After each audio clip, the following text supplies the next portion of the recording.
এই মিলটি চালু করা মানে সমস্ত বন্ধ মিল চালু করা আমাদের লক্ষ্য, এই সরকারের লক্ষ্য। শুধু এই চিনিকল না, এরকম চিনিকল আছে 15টি, তার মধ্যে 6টি বন্ধ। এর বাইরেও আরও অনেকগুলি সরকারি প্রতিষ্ঠান আছে, আমরা প্রত্যেকটাই চালু করতে চাই। এই এলাকার মানুষের জন্য এই চিনিকলটি যেরকম একটা আবেগের বিষয়, প্রত্যেকটা এলাকায় সংশ্লিষ্ট মানুষ প্রত্যেকের জন্যই কিন্তু তার তার শিল্প কারখানা আবেগের বিষয়। কারণ যখন সেগুলি চালু ছিল তারাই কর্মসংস্থানের সুবিধাটা তারাই ভোগ করেছেন। এই জন্য প্রত্যেকটা জায়গায় প্রত্যেকটা মিল আবেগের বিষয়। তো আপনাদের আবেগের বিষয়টা আমরা সম্যকভাবে উপলব্ধি করি।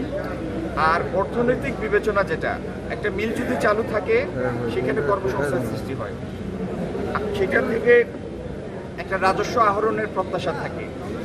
তারপরে মিল চললে সরকার পক্ষ লাভবান হবে, দেশের জনগণ লাভবান হবে, কর্মসংস্থানটা ধরে রাখা যাবে। যে ঋণ হয়েছে সেই ঋণটা পরিশোধের একটা রাস্তা করবে।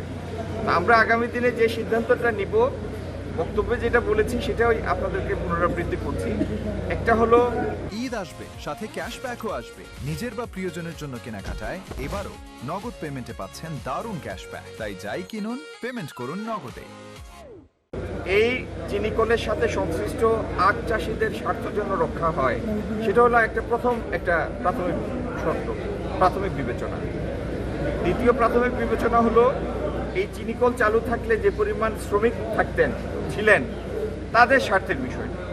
আর তৃতীয় হলো মিলটি যেন লাভজনকভাবে চলে এবং মিলের কারণে আবার দেশের সম্পদ যেন মানে লোকসান পোহানোর জন্য যেন দেশের সম্পদের অপব্যয় না হয়। এই তিনটা হচ্ছে বিবেচ্য বিষয়। তো এই জিনিসগুলি সামনে নিয়ে আপনারা দেখেছেন যারা মিলের ভিতরে ঢুকেছেন যে চালের অবস্থা কী। এই চাল সংস্কার না করে মিল কেন, কোনো কিছুই এখানে চালানো সম্ভব না। তো এরকম বেশ কিছু জিনিস আছে, দীর্ঘদিন বন্ধ থাকলে যেটা হয় সেটার প্রথম সংস্কার দরকার।